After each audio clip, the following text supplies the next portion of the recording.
दिल्ली जल बोर्ड को जो घाटे में पहुंचा दिया, उसके आरोप पर जवाब। मैं जवाब दूं, किसी भी सवाल का जवाब नहीं मिला है। दिल्ली जल बोर्ड घाटे में है, केवल शाजिया जी के पास ही खबर पहुंची है, क्योंकि भाजपा के मुख्यालय ही दिल्ली जल बोर्ड का अकाउंट बुक बनाता लग रहा है। दिल्ली जल बोर्ड कतई घाटे में नहीं है। मैं साफ कह दूं, दिल्ली जल बोर्ड का जितना रेवेन्यू है, जो पानी की सब्सिडी स्कीम है, ऑडिट की बात की है। अरे कितना झूठ बोलेंगे जास्मिन आप? अरे इतना बोलोगे भाई? चलिए ठीक है, मैं आगे बढ़ी हूँ। मैं अपने उमेश सहगल जी का रुख करूंगी, और उमेश सहगल जी, मैं आपसे समझना चाहती हूँ कि ये प्यासी बूंद बूंद पानी के लिए तरसती दिल्ली, इसको जिस हाल में पहुंचा दिया गया है, इसके लिए आज की तारीख में आपको क्या लग रहा है सर, सबसे बड़ी जिम्मेदारी किसकी है यहाँ पर?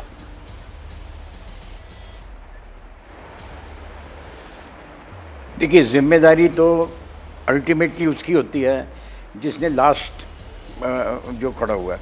अब कि ये हरियाणा से पानी आ रहा है, हरियाणा के हमारा तो हिमालय से आ रहा है, हिमालय के जी हमारा तो बारिशों से आ रहा है, या बर्फ़ें पिघलती हैं तब आता है।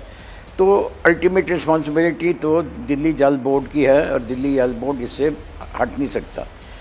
अब उसमें अगर हरियाणा से कम पानी आ रहा है, तो जब इनकी टीम वहाँ गई थी, जिसमें दिल्ली जल बोर्ड और दिल्ली सरकार के लोग भी थे, तो उन्होंने तो कहा नहीं पूरा वहाँ से रिलीज़ हो रहा है।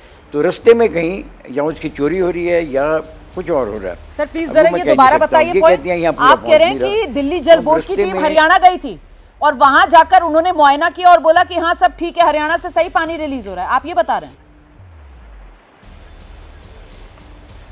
हाँ, तो आज से 10-15 दिन पहले गए थे ना, एक जॉइंट टीम थी वहाँ, जॉइंट गवर्नमेंट ऑफ इंडिया के लोग भी आए थे। तो सारा दिन वहाँ तो हुई और उन्होंने कंफर्म किया कि जितना पानी रिलीज़ होना चाहिए उतना हो रहा है, वहाँ से हो रहा है, हरियाणा से। अब अगर दिल्ली में ये कहती हैं दिल्ली में नहीं पहुँच रहा, अब बीच में फिर क्या हो रहा है उसको, दिल्ली में क्यों नहीं पहुँच रहा? अब वो कई चीज़ें हैं उसमें कि आपके जो ट्रीटमेंट प्लांट्स हैं उसमें डीसिल्टिंग नहीं हुई, या उनकी सफाई नहीं हुई, या वो पूरी एफिशिएंसी में नहीं चल रहे हैं, ये सब पॉसिबिलिटीज़ हैं। अब ये सारा बढ़ गया है मामला, जो कि गर्मी में हमेशा होता है, ये कोई पहली गर्मी नहीं है जिसमें कि दिल्ली की जल बोर्ड की प्रॉब्लम आई है। आपको याद होगा पिछले साल भी ये पूरा टैंकर का सिस्टम बना देते थे, ये हेल्पलाइन नंबर बना देते थे, भाई जहाँ भी प्रॉब्लम है आप टैंकर मंगवा लीजिए, क्योंकि लोकल प्रॉब्लम्स हो जाती हैं। और इनको एक टीम्स बनानी चाहिए थी, अगर चोरी हो रही है और पानी लीक कर रहा है कहीं, तो उसकी जल्दी से उसका पता चल जाना चाहिए, नहीं कि NDTV या कोई अखबार में आए तब आप वहाँ जाएंगे, लोग देखेंगे जाके। सही। तो वहाँ टीम्स बना लेनी चाहिए टेक्निकल, और जाके उसको रिपेयर करती रहे और उसको पकड़े। ठीक है सर। इसी तरह जिस तरह आप पेट्रोलिंग शुरू की है ना दिल्ली पुलिस की, आप जो बात कर रहे हैं सर, मुझे लगता है जरा सा आलोक जी के पास एक बार फिर से लेकर चलते हैं इस चर्चे को। एक चीज कह लीजिए, बात पूरी कीजिए सर। एक चीज मैं और कहना चाहता था कि जब एडवांस एक्शन देना बहुत जरूरी है।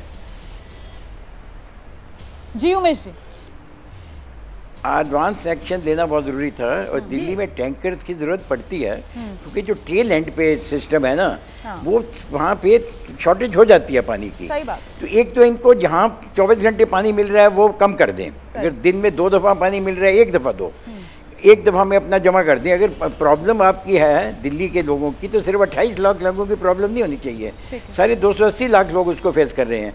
तो सबका थोड़ा थोड़ा कम कर दीजिए, और देखिए जहाँ कम है वहाँ ज़्यादा पहुँचा दीजिए। सर आपने जो बात कही है ना, एक तो आप ये कह रहे हैं कि जरूरत के हिसाब से एक्शन प्लान। मैम प्लीज आ रही हूँ, बारी बारी सबके पास आ रही हूँ प्लीज। आलोक जी, एक तो यहाँ पर जो बात उमेश जी कह रहे थे कि एक तरीके से वो प्लान ऑफ एक्शन मिसिंग जो इस वक्त जरूरत है, एक एडवांस्ड एक्शन, एक फॉरवर्ड प्लानिंग वो मिसिंग। आपने जिस शब्द का इस्तेमाल किया था मिसमैनेजमेंट। अच्छा, अभी हम गर्मी के मौसम में हैं सर, तो हम बात कर रहे हैं तरसती दिल्ली, बूंद बूंद पानी के लिए, प्यासी दिल्ली, बूंद बूंद पानी के लिए। बस सर मौसम बदलेगा, बारिशों का मौसम आएगा, और फिर आप और हम यही पैनल होगा सर, शाजिया भी होंगी, जस्मीन भी होंगे, आप भी होंगे, तब हम बात करेंगे डूबती दिल्ली किसने डुबोया। उसके बाद सर सर्दियां आ जाएंगी, और सर्दी के मौसम में फिर हम बात करेंगे दिल्ली का दम घुट रहा है, जहरीली दिल्ली, गैस चैम्बर। सर ये हर मौसम में दिल्ली में वही समस्याएं रिपीट करती हैं, मतलब एक तरीके से विशियस सर्कल बन गया है। क्यों?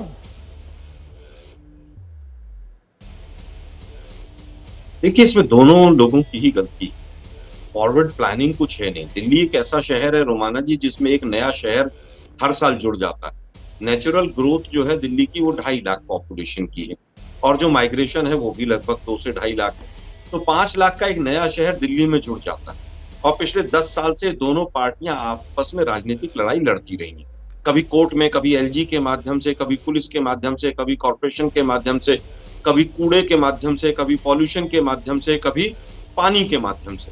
तो इनकी आपस में आज तक 10 साल हो गए एक कोऑर्डिनेशन कमेटी नहीं बनी कि भाई हम किस तरह से बाकी के राज्यों से कोऑर्डिनेशन करेंगे। जब तक हमारी पंजाब में सरकार थी तो पॉल्यूशन पंजाब से आता था, जब आम आदमी पार्टी की आ गई तो पॉल्यूशन फिर हरियाणा से आने लगा।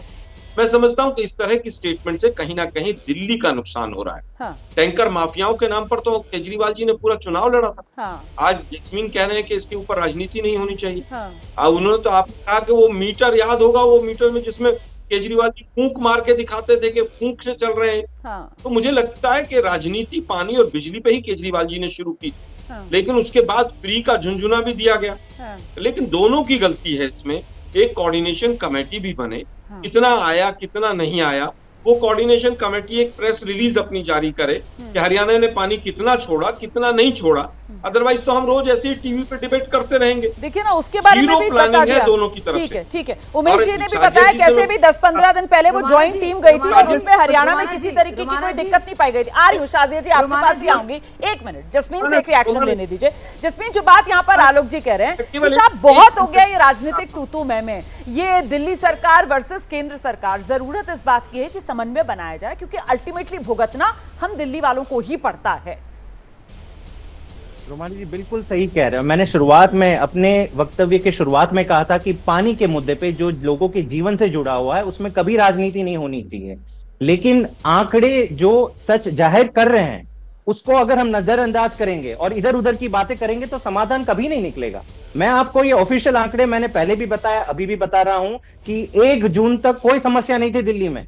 अगर दिल्ली में इतना बड़ा टैंकर माफिया, इतनी बड़ी सारी दिक्कतें, जल बोर्ड, इधर उधर की बातें हम 10 साल करते रहे, इसका समाधान नहीं निकलेगा। लेकिन 1 जून को अगर 1005 एमजीडी पानी मिल रहा था और कल 20 जून को 888 एमजीडी केवल पानी दिल्ली के अंदर पहुंचा है, तो ये 117 एमजीडी का खामियाजा कौन भुगतेगा?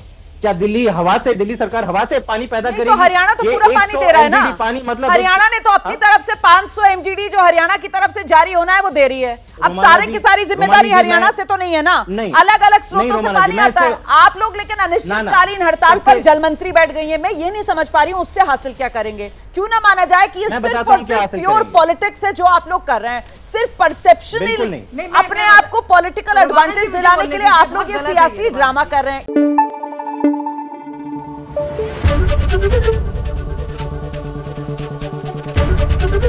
एबीपी न्यूज आपको रखे आगे।